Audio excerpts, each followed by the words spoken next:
ക്ഷേത്രോത്സവത്തിൽ CPM ഗാനം. കൊല്ലം കടക്കൽ ദേവി ക്ഷേത്രത്തിലാണ് ഉത്സവത്തിനിടെ party ഗാനം ആലപിച്ചത്. തിരുവാതിര മഹോത്സവത്തിന്റെ ഭാഗമായുള്ള സംഗീത പരിപാടിയിലാണ് സംഭവം. പാട്ടിനൊപ്പം സ്ക്രീനിൽ DYFI പതാകകളും CPM ചിഹ്നവും പ്രദർശിപ്പിച്ചു.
മനോജ് ചേരുന്ന വിവരങ്ങളുമായി. മനോജ്, ഇത് ആദ്യത്തെ സംഭവമല്ല. മറ്റു പലയിടങ്ങളിലും ഇത്തരത്തിൽ പാർട്ടി ഗാനങ്ങളും പാർട്ടി തോരണങ്ങളും മാത്രം കടത്തിവിടുന്ന ഒരു സാഹചര്യം ഉണ്ടായിരുന്നു. ഈ ക്ഷേത്രത്തിനുള്ളിൽ പാർട്ടിക്ക് എന്ത് കാര്യമെന്ന് ജനങ്ങൾ അവിടെ ചോദിച്ചിരിക്കാമല്ലോ. അവിടെ വലിയ പ്രതിഷേധ പ്രകടനങ്ങൾ ഉണ്ടായോ ഭക്തജനങ്ങളുടെ ഭാഗത്ത് നിന്ന്? മറ്റ് വിവരങ്ങൾ എന്തൊക്കെയാണ്? ദേവിക, കൊല്ലം കടക്കൽ ദേവി ക്ഷേത്രത്തിലാണ് ഇത്തരത്തിൽ പാർട്ടി ഗാനം ഈ ഉത്സവത്തിനിടെ ആലപിച്ചിരിക്കുന്നത്. തിരുവാതിര മഹോത്സവത്തിന്റെ ഭാഗമായിട്ടുള്ള സംഗീത പരിപാടിക്കിടെയാണ് ഇത്തരത്തിൽ CPM ഗാനം ആലപിച്ചിരിക്കുന്നത്. ഇതിൽ തന്നെ നമ്മൾ ഇപ്പോൾ കേട്ടതാണ് ഈ രണ്ട് ഗാനവും. അതോടൊപ്പം തന്നെ സ്ക്രീനിൽ DYFIയുടെയും അതോടൊപ്പം തന്നെ CPMന്റെയും പതാകകളും ചിഹ്നങ്ങളും ഒക്കെ ആയിരുന്നു.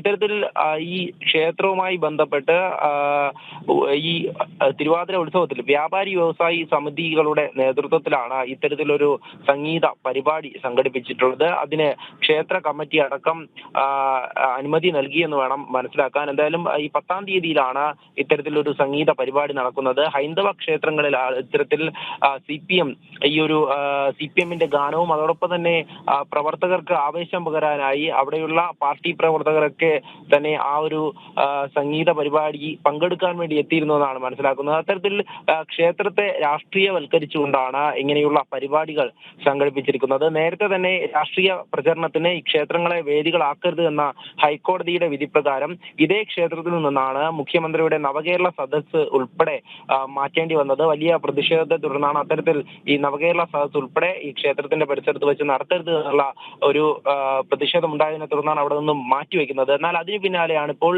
ഈ ഉത്സവത്തിനടക്കം ഇത്തരത്തിൽ ഈ രാഷ്ട്രീയ പ്രചാരണ വേദിയാക്കി മാറ്റിക്കൊണ്ടിരിക്കുന്നത്.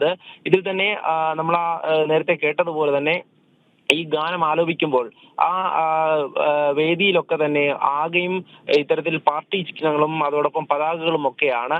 വലിയ തരത്തിലുള്ള ഒരു പ്രതിഷേധം തന്നെയാണ് ഈ ജനങ്ങളുടെ ഭാഗത്തു നിന്നും ഉയർന്നു വരുന്നത്. കാരണം ഈ ഹൈന്ദവ ക്ഷേത്രങ്ങളെ ഇത്തരത്തിൽ രാഷ്ട്രീയവത്കരിക്കാനാണ് CPMന്റെ തീരുമാനമെങ്കിൽ അത്തരത്തിൽ വിട്ടുതരാൻ ഞങ്ങൾ തയ്യാറല്ല എന്നുള്ളത് തന്നെയാണ് ജനങ്ങൾ വ്യക്തമാക്കുന്നത്. അവരൊക്കെ തന്നെയാണ് നമ്മളോട് സംസാരിച്ചപ്പോഴും ഈ കാര്യം വ്യക്തമാക്കിയത്. കാരണം പാർട്ടിയുടെ ഒരു നിയന്ത്രണത്തിലാണ് ഈ ക്ഷേത്ര പരിസരം എന്ന് മനസ്സിലാക്കാം. അതുകൊണ്ട് തന്നെയാണ് ഇത്തരത്തിലൊരു പരിപാടി സംഘടിപ്പിക്കാനുള്ള അനുമതിയും നൽകിയത്. അവിടെ ഒരു പ്രതിഷേധം ഉയർത്താൻ അല്ലെങ്കിൽ മറുശബ്ദം ഉയർന്നില്ല എന്നുള്ള ആ ഒരു ധൈര്യത്തിൽ തന്നെയാണ് ഇത്തരത്തിലുള്ള പരിപാടികൾ സംഘടിപ്പിച്ചിട്ടുള്ളത്. എന്തായാലും വലിയ പ്രതിഷേധം ഇത് അതായത് ഈ ദൃശ്യങ്ങളടക്കം പ്രചരിപ്പിച്ചിരുന്നു എന്നുള്ളതാണ്. അതായത് ഹൈന്ദവ ക്ഷേത്രങ്ങളിൽ ഇത്തരത്തിൽ പാർട്ടി ഗാനങ്ങൾ ആലപിക്കും അല്ലെങ്കിൽ രാഷ്ട്രീയവത്കരിക്കും എന്നുള്ള ഒരു ലക്ഷ്യത്തോടു കൂടി തന്നെ അല്ലെങ്കിൽ അത്തരം ഒരു പ്രചാരണമാണ് നടന്നു വരുന്നത്. ആ പ്രചാരണത്തിനെതിരെയാണ് ഈ പ്രതിഷേധങ്ങളും ഉയരുന്നത്. എന്തായാലും ഈ ഒരു കടക്കൽ ദേവി ക്ഷേത്രത്തിൽ ഇത്തരത്തിൽ ഗാനം ആലപിച്ചതിനെതിരെ വലിയ പ്രതിഷേധം തന്നെയാണ് ജനങ്ങളുടെ ഭാഗത്തു നിന്നും ഉയരുന്നത്. ദേവിക. ശരി മനോജ്.